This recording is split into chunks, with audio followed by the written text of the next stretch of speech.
le craquement de la biscotte dans un appartement vide, c'est un côté rassurant.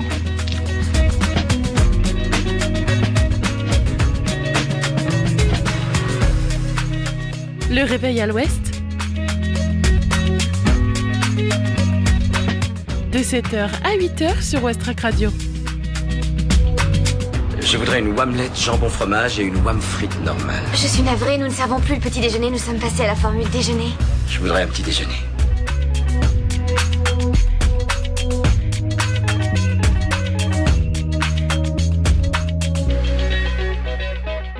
Bonjour tout le monde, c'est Margot avec vous, comme chaque matin sur Westrack. Bon réveil. Dans ce nouveau réveil à l'ouest, vous retrouverez dans un premier temps la météo, l'infotrafic. On rencontrera l'artiste Chapeau Péruvien au micro de Camille, mais il y aura aussi la chronique Éco-Geste du mardi, l'agenda sorti de ce soir et la découverte musicale Ferrarock de la semaine, Nova Materia. Pour début de journée, on entame avec les infos locales. 7h. Les infos locales sur Westrack Radio.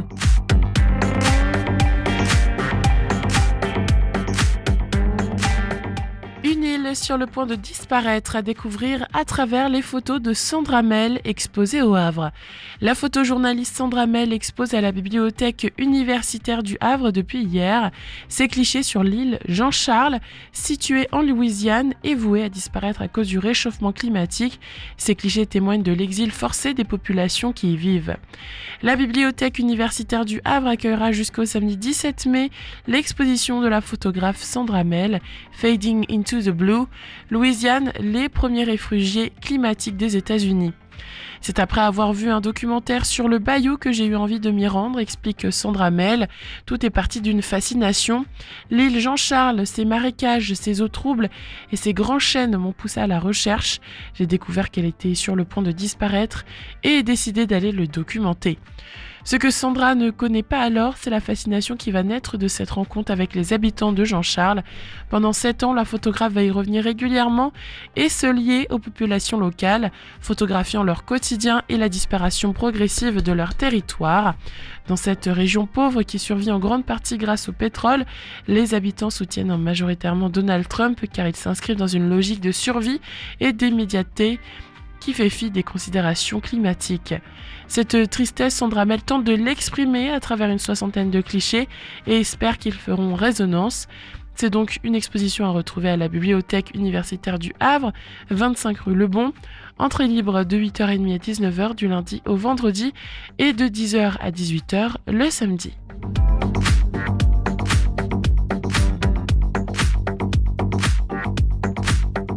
Le Havre, une exposition consacrée à l'univers des super-héros au Carré des Docks. L'exposition Super-héros Univers rassemble statues et bustes officiels de l'univers des comics, invitant les amateurs à s'y plonger durant 2 jours, les 22 et dimanche 23 mars au Carré des Docks. Et cela quel que soit leur âge. Adultes ou enfants, geeks ou curieux, des dizaines de super-héros vous attendent au Carré des Docks du Havre. Super-héros Univers, l'exposition a été créée par et pour tous les passionnés il y a un peu plus de 3 ans et ne cesse de ravir les amateurs de comics. Le public pourra y voir 30 statues de super-héros ou super-vilains, toutes sous licence officielle, explique Bruno Klissing, organisateur. Ce sont des pièces rares. Des statues à taille réelle de Doctor Strange, Captain America, Iron Man, Spider-Man, Hulk, Captain Marvel. De quoi immerger le visiteur dans les aventures et l'univers de ces personnages devenus au fil des décennies des super-héros. Chaque personnage est mis en scène avec son décor autour de 13 univers différents. L'exposition est ouverte à tous. Au début, nous nous attendions à accueillir principalement des enfants, relève Bruno, avant de réaliser qu'il y avait sans doute plus d'adultes. Nous touchons plusieurs générations, dont celles qui ont grandi avec les comics sur support papier. Des panneaux explicatifs accompagnent chaque mise en scène. Un quiz délivrant un diplôme et une boutique de merchandising permettront à ceux qui le souhaitent de repartir avec un souvenir. Super Héros Univers Expo, c'est donc samedi 22 et dimanche 23 mars, de 10h à 18h au Carré des Docks, quai de la Réunion au Havre. Tarif 15 €, 10 € pour les 3 à 12 ans, gratuit pour les moins de 3 ans. Billetterie sur place uniquement.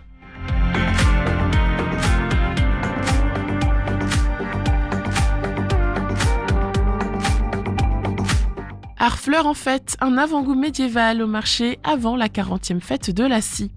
Ce dimanche 16 mars, les habitants d'Harfleur ont eu la surprise de croiser des comédiens costumés au marché. Les compagnies Les Pieds au Mur et la compagnie SDF ont offert un spectacle improvisé dans les rues en écho à la 40e fête de la scie prévue en avril 2026. Il flottait un air de fête ce matin du dimanche 16 mars à Harfleur, à 1 an et quelques jours de la fête de la scie. Les comédiens des compagnies Les Pieds au Mur et SDF ont arpenté la place d'Armes et les rues piétonnes du centre-ville jusqu'à la mairie. Les habitants ont ainsi pu avoir un avant-goût de la 40e édition de la fête de la scie, prévue en avril 2026. Les crieurs leur ont par ailleurs annoncé la volonté de la ville de patrimonialiser la fête, donc de faire entrer la fête de la scie dans le patrimoine culturel immatériel. La fête de la scie fait partie de l'ADN de la ville, elle existe depuis le Moyen-Âge, mais cela fait 40 ans qu'elle a été remise au goût du jour, rapporte Christine Morel. Donc la patrimonialisation fait reconnaître l'intérêt des habitants pour cette belle fête. Pour marquer ce 40e anniversaire de la fête de la scie et consolider sa candidature au patrimoine culturel immatériel français, la ville prévoit tout un programme d'animation jusqu'en avril 2026. Elle appelle d'ailleurs les habitants à partager leurs souvenirs de gueux, entre parenthèses, pour monter une exposition. Interviews, photos, vidéos de la 39e édition sont les bienvenus. Plus d'infos par mail à mairie@harfleur.fr.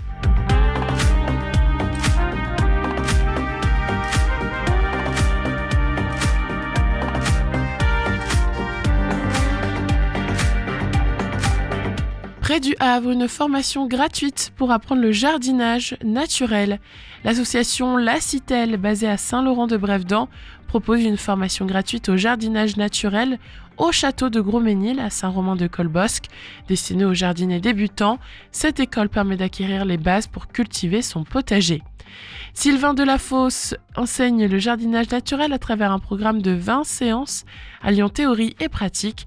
Les participants découvrent les bases du jardinage, respectueux de l'environnement, choix des outils, gestion des sols, taille, traitement naturel des maladies, permaculture. L'objectif est de rendre chaque apprenant autonome dans l'entretien et la gestion de son propre jardin, tout en développant une conscience écologique.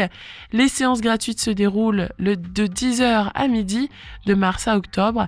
Elles s'adressent aux adultes débutants ou à ceux souhaitant se tourner vers un jardinage plus respectueux de la nature. La première session de l'année aura lieu le dimanche 30 mars à 10h au jardin démonstratif du château de Gros-Ménil. Les personnes intéressées sont invitées à s'inscrire auprès de Sylvain Delafosse au 07 80 40 20 46 ou via le site internet de l'association www.lacitelle.net. La Citelle, ça s'écrit LASI2TE2LE.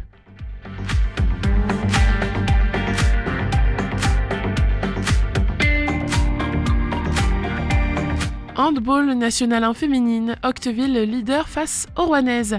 Pourtant en tête à la pause, les Rouennaises ont complètement manqué leur entame de seconde période pour laisser les Octevillaises revenir dans ce derby avant de se détacher ensuite inexorablement. Résultat 24-27, samedi 15 mars au Kind Arena. Le Rouen Handball avait profité de ce derby pour organiser son show devant quelques 2300 spectateurs avec effets pyrotechniques et musique live, mais les filles d'Octeville sont venues gâcher la fête, notamment la gardienne Laetitia Saïbou qui avec sa quinzaine de tirs arrêtés a fini par écœurer des Rouennaises. La première mi-temps était menée par des Rouennaises, mais au retour des vestiaires, les Octevillaises ont répondu présentes et ont vite repris le dessus. Il ne fallait pas plus de 3 minutes à Jeanne Santiago et ses partenaires pour recoller au score, une de plus pour passer devant sur un but d'Atisso, 13-14. Les points se sont enchaînés et le RHB était aux abonnés absents. Résultat 27 points pour Octeville contre 24 pour Rouen. C'est peut-être pour plusieurs raisons un des plus beaux matchs que j'ai vécu, termine Mathieu Pfirsch, dont l'équipe avec ce succès file plus que jamais, ou pas, peut-être, vers la Division 2.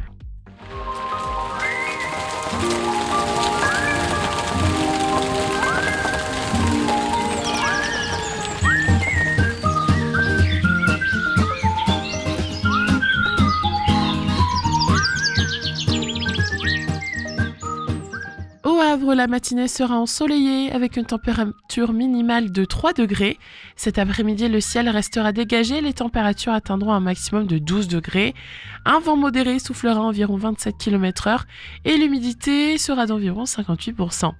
L'indice de la qualité de l'air vous est fourni par Atmo Normandie et selon les relevés, il est moyen.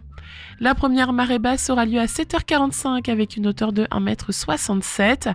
Ensuite, elle remontera pour atteindre son poids culminant à 12h55 avec une hauteur de 7,58 m avant de redescendre à 19h56 avec une hauteur de 1,79 m.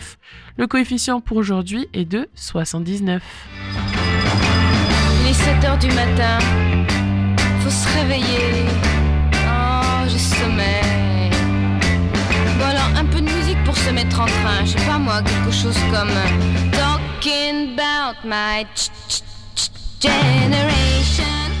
Et si on écoutait de la pop et du rock maintenant, allez tout de suite, c'est Till the Morning de Brian Daddario et Ketchup de La Sécurité.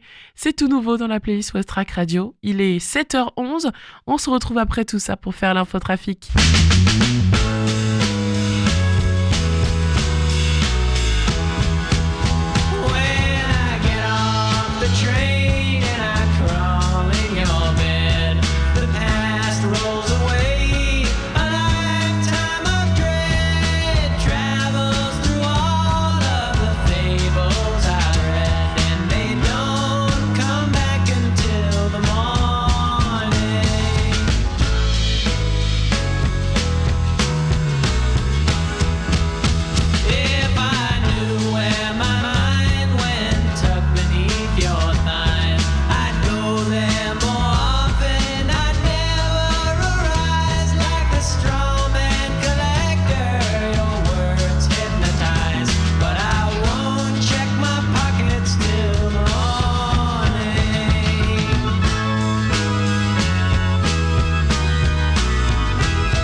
La sécurité à l'instant sur Westrack, il est 7h17. Je vous propose de regarder maintenant l'état de la circulation.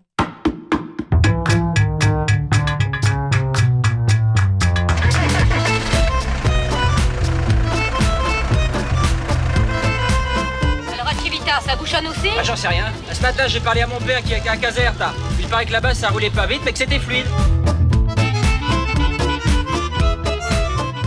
Alors ce matin, au Havre, quand on regarde sur la carte, on voit que ça roule plutôt bien. Attention tout de même, il y a un ralentissement rue Jean-Jacques Rousseau puisque il y a des travaux. C'est une rue qui est perpendiculaire à la rue de Midoff. Il y a aussi une autre route fermée, donc la rue Cassini. Il y a aussi près du bassin Vauban sur cours Lafayette, mais aussi au niveau du quai Frissard. Et enfin aussi près du boulevard François 1er, en face de la mer, il y a la rue Louis Brindeau, la rue Léon Buquet, et près du square Saint-Roch, il y a la rue Raymond Guénaud qui est fermée. Donc plusieurs rues fermées au Havre. N'hésitez pas à faire attention si vous devez passer par là ce matin, puisque cela pourrait créer des ralentissements avec le flux qui s'intensifie. Quand on regarde maintenant au niveau de Sainte-Adresse, Octeville, Fontaine-la-Mallet, Montivillers, Harfleur, ça roule bien ce matin. Pareil sur les départementales 6382 et 489, c'est très fluide. Sur le pont de Normandie, maintenant, quand on regarde sur la carte, ça roule plutôt bien ce matin. Attention tout de même, un petit peu de monde. Et puis il y a une partie de la route qui est fermée. L'axe Honfleur-Le Havre est fermé. Il y a donc un partage de route sur l'autre côté. Donc voilà, cela pourrait créer aussi des ralentissements si le flux s'intensifie. Donc faites bien attention. Au niveau de la jonction de la 29 et de la 131, c'est fluide. Sur la 131, maintenant, quand on passe devant Sandouville, Bois de la Côte de la Seine, ça roule bien. C'est juste, par contre, en arrivant avant le pont de Tancarville, où là, il y a de forts embouteillages, pare-choc contre pare-choc. Donc, si vous devez passer par là ce matin, prenez le temps nécessaire pour ne pas vous mettre en retard. Allez, je laisse désormais ma place à Camille et son invité. Aujourd'hui, je suis en studio avec Marie, 33 ans, poisson ascendant bélier. Elle adore les cookies, l'automne, les Spice Girls et les salopettes depuis toujours. Elle est rédactrice et illustratrice en freelance, mais on la connaît surtout sous le nom de Chapeau Péruvien. Son truc, c'est de mettre des paillettes partout et de transformer chaque jour en fête. C'est pour ça qu'elle vend ses créations illustrées en ligne. Mais au-delà de l'esthétique et de la gaieté, son travail est aussi profondément engagé. Donc en exemple marquant, il y a ton affiche Le corps lesbien, où tu écris dessus « Épaules usées de porter le poids du patriarcat, des LGBT-phobies, du racisme, du validisme et du fascisme ». Tu parles d'ailleurs de militantisme joyeux. Peux-tu nous expliquer un peu ce que ça signifie pour toi ? Eh ben déjà merci de me recevoir. Le militantisme joyeux, pour moi, c'est vraiment ce que je suis à 100%. J'ai mis des mots là-dessus il y a finalement quelques années, mais pas si longtemps. Mais c'est quelque chose que je fais depuis, je pense, toujours de manière naturelle. Je fais partie des minorités puisque je suis lesbienne. Je l'assume depuis, pas depuis toujours, mais depuis plusieurs années. Pour moi, c'est important que le militantisme soit aussi une fête, soit aussi positif, même si on a de plus en plus de mal à avoir de l'espoir et de voir une lumière au bout du tunnel. Moi, ma manière de faire, c'est de faire des créations donc qui soient engagées, qui revendiquent avec fierté nos différences, qui on est, et nos identités multiples et magnifiques, mais voilà, avec des paillettes, en fait, ma première création, la première chose qui m'est venue, c'était un calendrier de l'Avent lesbien, avec des citations en fait de culture lesbienne à l'intérieur, et voilà, c'est le premier objet militant dont l'idée m'est venue, et je pense que ça résume bien ce que j'ai envie de faire, c'est-à-dire voilà, c'est un objet qui est très ludique, qui est presque futile parce que en vrai un calendrier de l'Avent ça change pas la vie, mais ça apporte un petit plaisir tous les jours, comme carrément. Quand on était enfant d'ouvrir notre petite caisse avec le chocolat chaque matin, et c'était un truc qui nous faisait du baume au cœur, et voilà, c'est vraiment mon intention avec mes créations, c'est de dans tout ce bordel clairement de s'apporter un peu de joie et de douceur et de baume au cœur, quoi, voilà. C'est beau.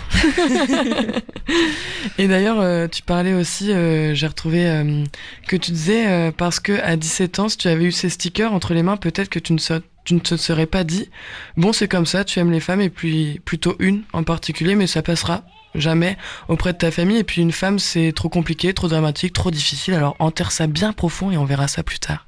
Comme tu disais, dans l'art, comment tu peux faire, comment tu vois un peu la mission, comment changer les mentalités? Moi, je crois beaucoup à la visibilité, c'est-à-dire que pour moi, si moi je me montre, si je m'assume comme je suis, que je me montre, alors ça va peut-être moi pas être au travers comme certains influenceurs ou influenceuses de photos et de détails du quotidien que je trouve trop cool d'ailleurs, mais que moi je peux pas me permettre parce que ma famille est pas tout à fait ok avec ça. Mais ça va être de me montrer dans mes dessins, de raconter ce que j'ai vécu, voilà, quand j'étais ado, de raconter ce que c'est. D'aimer une femme tout simplement, mais parce que en fait juste c'est de l'amour, ça a rien c'est pas très différent d'un amour hétéro, c'est juste en fait de montrer j'ai un petit réseau sur les réseaux sociaux qui me suit, alors c'est pas énorme, mais depuis plusieurs années et même avant que je m'engage vraiment dans ces sujets-là, j'avais déjà des gens qui me suivaient parce que je postais des dessins tous les jours sur mon quotidien d'étudiante, et en fait ces gens-là sont restés alors que mes préoccupations ont changé. Et ça, c'était une première preuve pour moi de me dire la manière dont je le raconte, qui est assez douce, qui est assez un peu guimauve parce que je suis comme ça, j'ai le cœur chamallow et j'aime l'amour, et voilà, d'en parler de cette manière-là a fait que les gens sont restés. Et souvent sont venus me dire ensuite, tu sais, moi en fait je connaissais personne alors ils disaient de homosexuel dans mon entourage, et du coup toi c'est la première fois que quelqu'un en parle d'une manière aussi décomplexée et douce, et du coup c'est pas que ça donne envie, attention, oulala, je fais de la propagande. non c'est pas ça, mais c'est le côté ça rend ça moins étrange, moins différent, moins inconnu, et du coup peut-être que le jour où mon enfant va me dire qu'il aime quelqu'un du même sexe, peut-être que je serai ma réaction sera moins conne un peu grâce à toi. Carrément. Et du coup je crois beaucoup à ça, au fait de se montrer, et du coup le fait de m'assumer totalement. Voilà, moi je fais Colombo tous les jours, je dis ma femme et en fait je vois bien que ça les choque pas, ou alors il y a un petit mouvement d'interrogation, et puis en fait ok, et je me dis je ne suis pas sûre que juste en existant, juste en étant leur collègue, juste en étant ouvertement lesbienne, je vais faire changer leur vote le jour où il faudra choisir quelqu'un qui luttera pour mes droits. Mais je peux pas m'empêcher de penser que j'ai peut-être semé une toute petite graine. Et en fait, pour moi, la visibilité, c'est ça. Donc c'est moi, en tant que, d'être sur Instagram, de poster de temps en temps un petit truc qui dit que je suis avec une femme, et ensuite, de m'engager dans des créations où là, je dis ouvertement que c'est super d'être lesbienne et qu'il faut être fière, et que voilà. Et après, ça va être aussi dans la culture. Moi, je sais que la phrase dont tu parlais, que j'ai écrite il y a quelques années, je pense, sur mon blog, je crois, c'est parce qu'en fait, j'ai découvert mon homosexualité quand j'avais 14 ans. Ça s'est très mal passé auprès de ma famille parce que j'ai vécu une histoire avec une personne plus âgée. Je me suis dit... en fait, j'avais pas assez de soutien autour. J'avais une amie... J'ai rencontré une amie au lycée à ce moment-là qui a entendu parler de mon histoire et qui est venue vers moi et m'a dit... c'est vrai que t'es avec une femme, parce qu'en fait, moi aussi. Et donc ça, j'avais ce soutien-là, mais pas plus, en fait. Ouais. Et j'aurais eu de la culture, j'aurais eu de la visibilité autour de moi, j'aurais eu des modèles à la télé, dans les émissions de télé-réalité, j'en sais rien, dans les séries qu'on regardait, dans les bouquins. Je me serais sentie plus solide, je pense, et je me serais sentie légitime. Et je me serais dit, moi, je suis comme ça. Et je sais que... aujourd'hui, je suis maman et belle maman de 3 enfants, et c'est vraiment quelque chose depuis toujours que je leur dis, c'est vous pouvez tomber, c'est possible d'être amoureux d'une femme, d'un homme, ou peu importe le genre de la personne, et je pense que vraiment, si on m'avait dit ça petite, moi j'aurais tout de suite compris qui j'étais, et ça aurait été quelque chose d'acquis chez moi, ou en tout cas de solide, qui aurait pu changer si mon cœur le voulait, mais je me serais assumée, et en fait le regard des autres, de mes parents ou de ma famille, la peur de de vivre quelque chose de trop compliqué ne m'aurait pas découragée à ce point-là à 17 ans. Il y aurait eu plus de représentations, plus de personnages qui parlent de ces sentiments-là, de fait, voilà, de se découvrir différents. Je pense que j'aurais été plus solide et je me serais pas reniée, parce que c'est ce qui m'est arrivé, en fait. Je me suis reniée. Et donc là, toutes les petites créations que tu fais comme illustration, des stickers, des calendriers, comme tu disais, des affiches, des petits fanzines aussi, des écussons. Comment tu les crées? Est-ce que tu as un petit coup de cœur là de dernière création? Un peu nous teaser tout ce petit univers un peu plus en détail? Là, j'ai sorti pour le début d'année, du coup, un calendrier 2025. Donc, il y a 12 illustrations qui sont toutes inspirées d'une série ou d'un film comportant des personnages lesbiens j'ai essayé qu'ils soient le plus actuels possible. Après, il y a quelques vieux films, mais sinon, c'est plutôt des productions récentes. Parce que, voilà, encore une fois, la culture lesbienne, c'est vraiment important pour moi.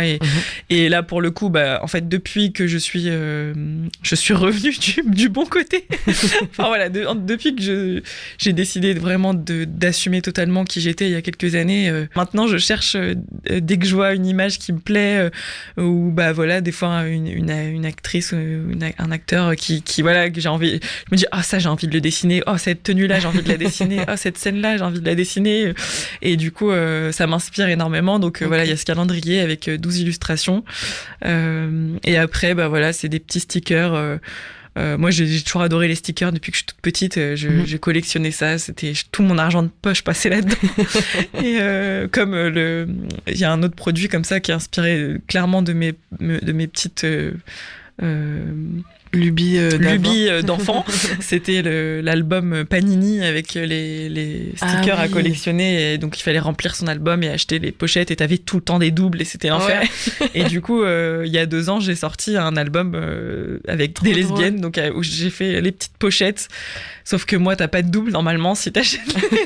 Elles ont toutes. Il y a la pochette numéro 1 qui contient tel et tel et tel et tel personnage. Et du coup, donc tu peux pas te faire avoir normalement. Et voilà, du coup, ça c'est voilà. J'essaye vraiment de m'inspirer de ce qui m'a apporté de la joie quand j'étais enfant, ado, parce que voilà, je suis quelqu'un d'assez nostalgique et j'aime bien. Enfin, je suis toujours proche de mon enfance. Enfin voilà, c'est quelque chose qui me nourrit encore aujourd'hui, et du coup voilà, de reprendre ce genre de supports qui sont ludiques, qui sont mignons, qui sont rigolos, et de les détourner à la sauce militante, c'est vraiment mon créneau, quoi. C'est ce qui me plaît. Je comprends. Voilà. Et d'ailleurs, est-ce que, parce que au-delà de tes créations qui sont pleines de douceur et de couleurs, tu portes aussi un autre projet, donc c'est la BD qui s'appelle Tête brûlée, sur laquelle tu travailles depuis 5 ans, si j'ai bien compris. Est-ce que tu peux nous la pitcher? J'imagine que ça raconte peut-être un peu aussi tout ça, tout ce chemin jusqu'ici de ta vie. C'est ça, c'est clairement totalement autobiographique, je le cache pas. Et c'est, voilà, en gros, c'est l'histoire de cette histoire d'amour que j'ai vécue quand j'avais 14 ans, qui m'a révélé mon homosexualité. Et c'est en fait les conséquences de cette histoire sur ma vie pendant les 15 à 20 années qui ont suivi. Parce que voilà, donc une histoire d'amour hors norme, et voilà, qu'aujourd'hui, et qui a même à l'époque été qualifiée c'était de la pédocriminalité, clairement, voilà. Donc c'est une histoire qui est très compliquée à vendre, parce que en fait je veux la raconter de la manière dont je l'ai vécue à ce moment-là, c'est-à-dire à mes 14 ans. Pour moi c'était la plus belle chose qui pouvait m'arriver. Une femme qui me plaisait a posé ses yeux sur moi, et je lui ai plu et elle me plaisait, et du coup c'était juste, je pouvais pas rêver mieux en fait. Sauf que voilà, il y a eu effectivement, voilà, ça devait pas se vivre comme ça, mais ça s'est passé comme ça. Et en fait, et les conséquences donc de cette histoire, notamment auprès de ma famille, puisqu'il y a eu un procès, voilà, il y a eu toute une histoire judiciaire, et finalement les conséquences de ça, de tous les choix qui ont été faits suite à cette histoire donc d'amour de mon côté que j'ai vécu comme ça, tous les choix qui ont été faits, que ce soit par moi, par ma famille, les phrases, les petites choses qu'on m'a dites, en fait, l'accueil de cette nouvelle qui était à la fois extrêmement violente pour mon entourage proche, ma famille, parce que c'était merde, notre fille est en danger, en fait elle vit une histoire qui est pas normale, et mon homosexualité. Et en fait il y a eu un pack qui a été fait, comme si c'était en fait elle est lesbienne, mais c'est pas elle, c'est à cause de Ouais, c'est à cette cause femme de- en fait. Et du coup, sauf que c'est pas le cas. Et en fait, ça a été très violent. Ouais, je me doute. Et j'ai mis des années à m'en remettre et voilà, ça fait pas si longtemps. Et donc j'ai commencé à écrire cette BD quand je m'en suis rendu compte. En fait, j'ai commencé vers mes 25, 26 ans à me sentir vraiment très mal. Ok. Je ne savais pas trop pourquoi. Enfin, j'avais une petite idée, mais j'étais mal. Je sentais, c'était comme s'il y avait un abysse sombre qui m'aspirait à l'intérieur de moi. C'était très étrange. Et je me suis dit, ok, t'as du taf. Il faut que t'ailles bosser là-dessus. Donc, j'ai analysé tout ça et je suis allée, voilà, j'ai tendance à dire, je suis descendue en rappel au fond de la merde, hein, clairement. Et je suis allée avoir les conversations qu'il fallait que j'aie avec mes parents, avec cette femme avec qui j'ai vécu cette histoire, avec tous les gens qui étaient présents à ce moment-là pour en fait remettre le puzzle en place et comprendre quel impact ça avait eu pour moi, pour les autres, comment les gens se plaçaient autant d'années après cette histoire, etc. Et du coup, bah voilà, cette BD, elle raconte ça, c'est clairement thérapeutique hein, aussi. Bon voilà, c'est un chemin compliqué et donc une histoire assez compliquée à vendre effectivement parce que des gens qui le comprennent, du coup les maisons d'édition, si j'ai bien compris, eux ils bah sont pour du mal, l'instant en tout cas. c'est dur. Après voilà, le problème c'est que j'ai peu de temps à consacrer à ce projet parce que c'est un projet qui n'est pas rémunéré du tout pour moi.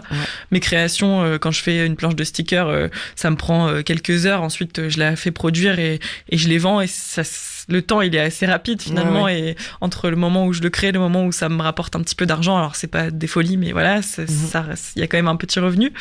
Là clairement il faut des mois de travail pour ça. Alors la BD elle est écrite totalement de A à Z, tout le texte est écrit, les dessins sont gribouillés au crayon papier sur des blocs, mais il faut mettre tout ça au propre. En fait moi ce qu'il me faudrait c'est un contrat clairement où on me dit bah on te donne une avance et tu travailles pendant 6 ou 8 mois là-dessus non-stop et ça serait idéal.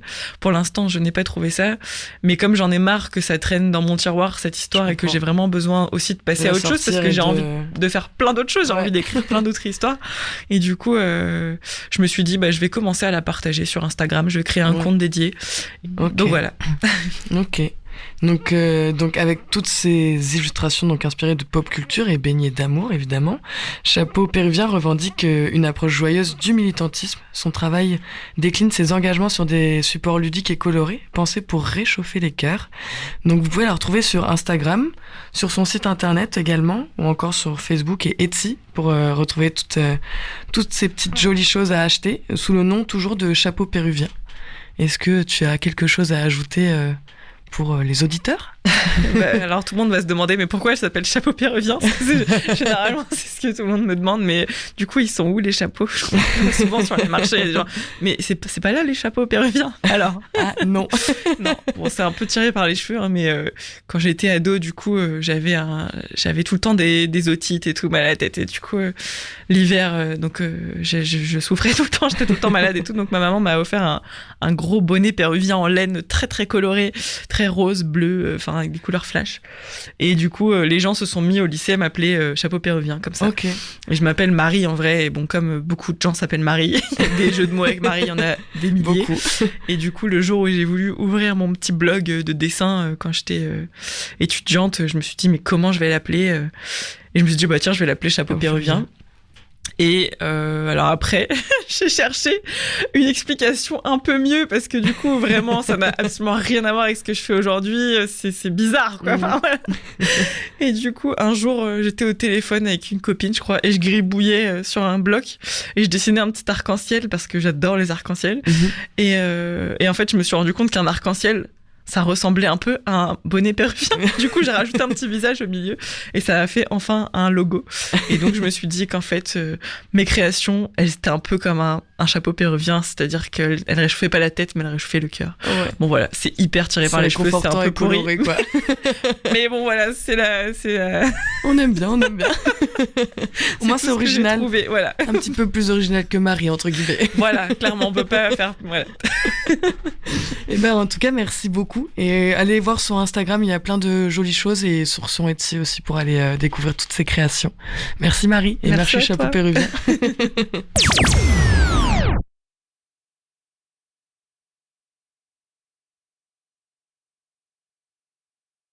Merci Camille et merci Chapeau Péruvien. Vous êtes toujours sur Westrack Radio, le haut-parleur des Havrais et des Havraises. Il est 7h37, on fait sans plus tarder la chronique quotidienne. C'est le réveil à l'ouest. Je voudrais un petit déjeuner.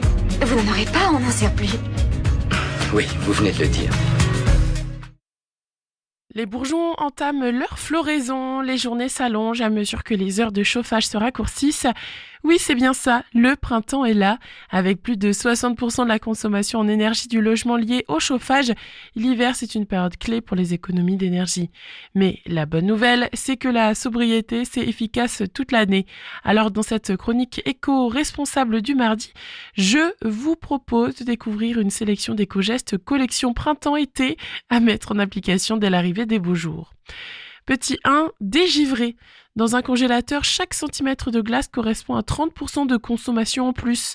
Alors, avant de faire le plein de glace, on prend soin de ses équipements de froid.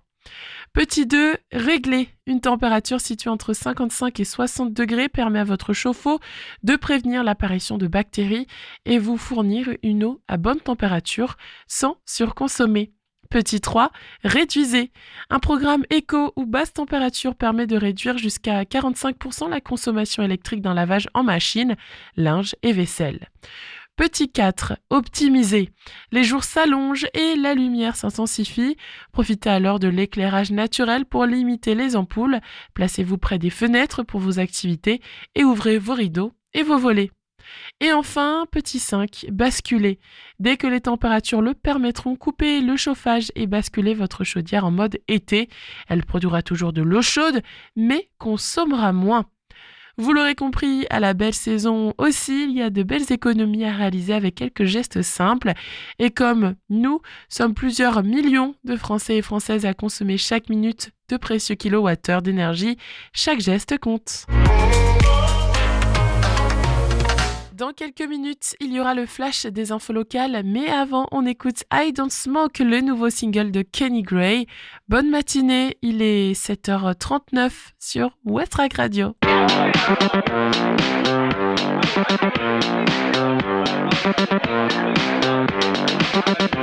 don't smoke unless I'm drunk.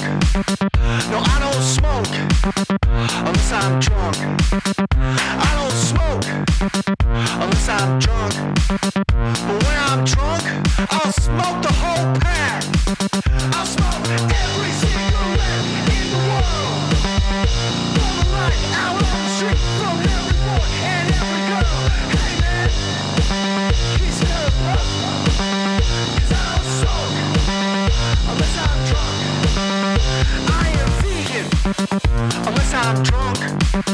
Strictly vegan unless I'm drunk. Oh yeah, I'm vegan unless I'm drunk. But when I'm drunk, I'll eat the meat and the cheese. I'll eat every single slice in the box. Place $100 order at the local pizza shop. I got morals, just outline now. Cause I am vegan unless I'm drunk. Sorry if I'm being rude, but I promise when I'm sober, I'm a really thoughtful dude. I'm a drinker, I'm a dancer, and tonight just let it rip. Feel the room, oh, nice, yeah, another shot, shoot the trick.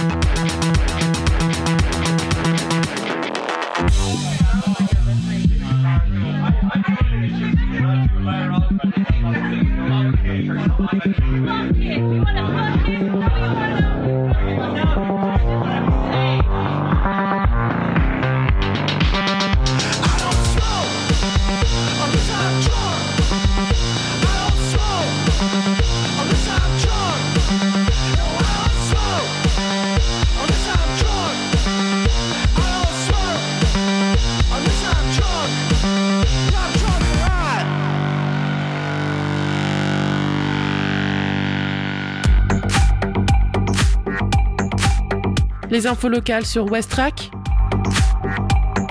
Le flash. Une île sur le point de disparaître, à découvrir à travers les photos de Sandra Mel exposées au Havre. La photojournaliste Sandra Mel expose à la bibliothèque universitaire du Havre depuis hier et jusqu'au 17 mai ces clichés sur l'île Jean-Charles, située en Louisiane, et vouée à disparaître à cause du réchauffement climatique. Ces clichés témoignent de l'exil forcé des populations qui y vivent. Entrée libre de 8h30 à 19h du lundi au vendredi et de 10h à 18h le samedi.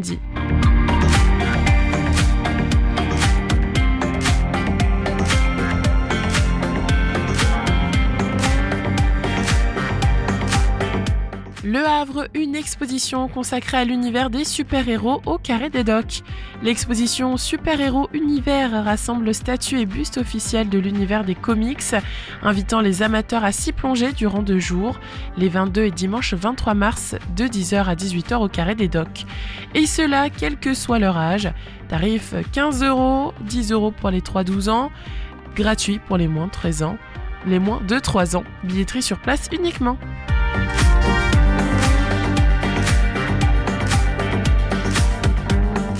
Harfleur en fête, un avant-goût médiéval au marché avant la 40e fête de la scie.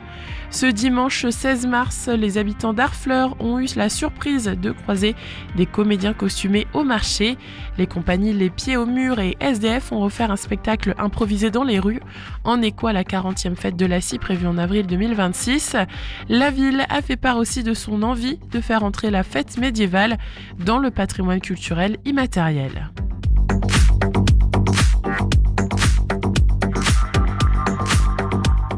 Près du Havre, une formation gratuite pour apprendre le jardinage naturel. L'association La Citelle, basée à Saint-Laurent-de-Brévedan, propose une formation gratuite au jardinage naturel au château de Gros-Ménil, à Saint-Romain-de-Colbosque.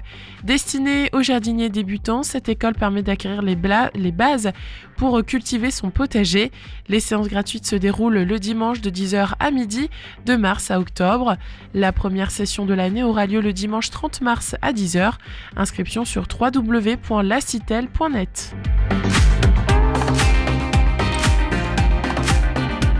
Et enfin, handball national 1 féminine, Octeville leader face aux Rouennaises. Pourtant, tête à la pause, les Rouennaises ont complètement manqué leur entame de seconde période pour laisser les Octevillaises revenir dans ce derby avant de se détacher ensuite inexorablement samedi 15 mars au Kind Arena. Résultat 24-27 pour Octeville.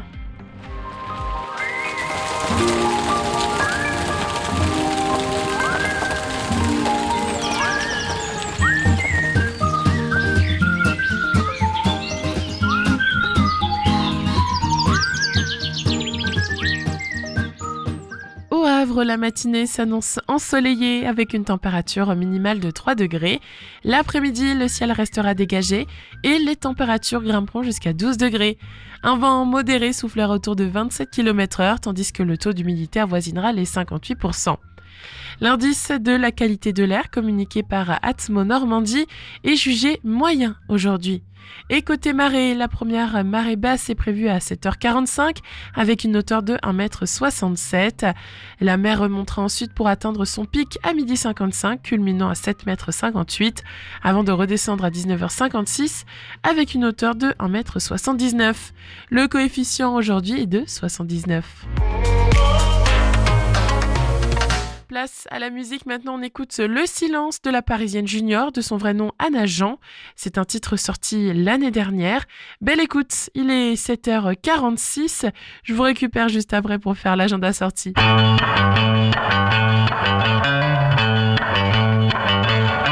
quoi tu penses? Tu penses à moi qui pense à toi? Dans ce silence, est-ce que tu penses parfois?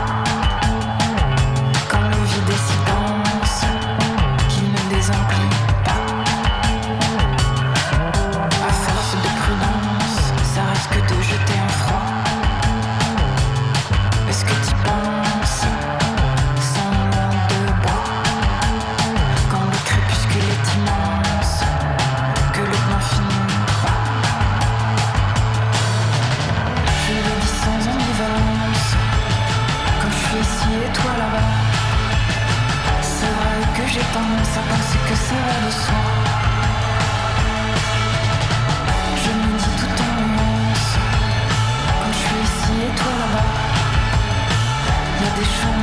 penses à moi qui pense à toi.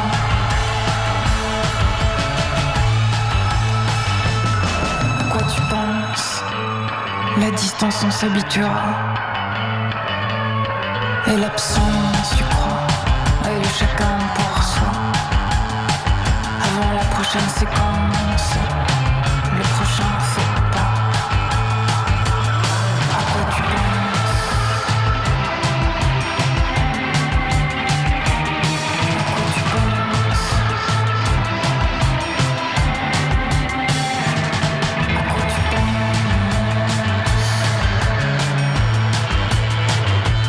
Si je m'avance, renoncer tout et n'importe quoi,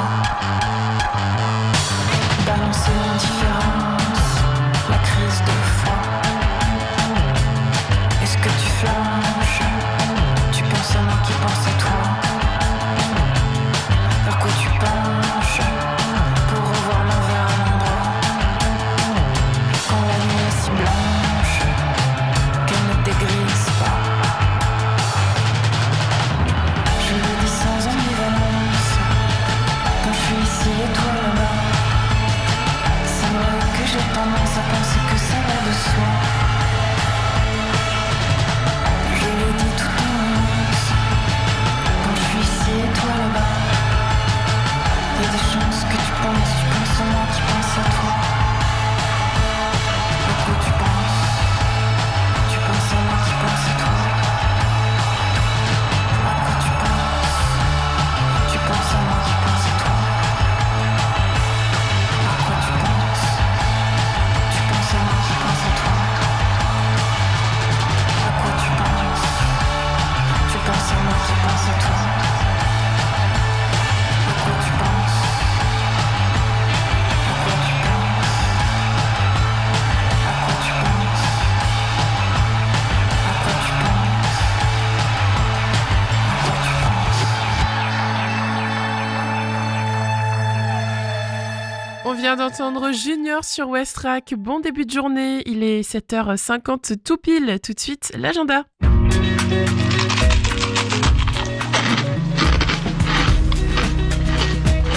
Je trouve que le craquement de la biscotte dans un appartement vide, c'est un côté rassurant.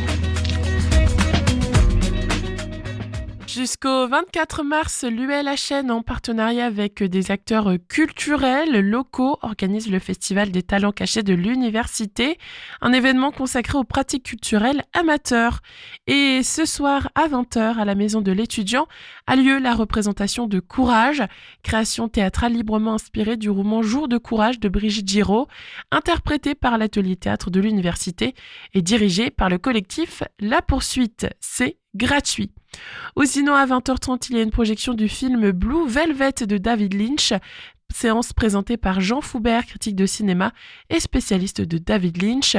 Blue Velvet, c'est un film de 2 heures sorti en 1986 avec Kyle MacLachlan, Isabella Rossellini, Dennis Hopper et Laura Dern. Il est 7h51 sur Westrack, il nous reste donc 9 minutes ensemble. Alors sans plus tarder, voici Fictions of Myself de Nova Materia, la découverte musicale Ferrarock de la semaine. Westrack et la Fédération des radios associatives Musiques Actuelles, la Ferrarock, vous partagent la découverte musicale du jour.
Et voilà, il est l'heure pour moi de clôturer cette matinale. J'ai passé un très bon moment à vos côtés. On se retrouve tout à l'heure de 14h à 17h et le réveil à l'ouest revient demain de 7h à 8h. Dans quelques minutes, il y aura le flash des infos nationales et internationales. Et ensuite, Mathieu vous accompagnera jusqu'à la pause méridienne. Allez, passez une belle matinée. On finit cette émission en musique avec Use It or Lose It de Lynx. Il est 7h56. 24 years old, going on 25. Empirically the hottest year of my whole life. This is my peak, I'm living in my prime. So best not waste any more of my time. And yes, I might be young, but I ain't getting younger. So it's gotta be a 12-month hot girl summer. I go to a bar, then I go to another. And fill my SIM card up with hot boys' numbers.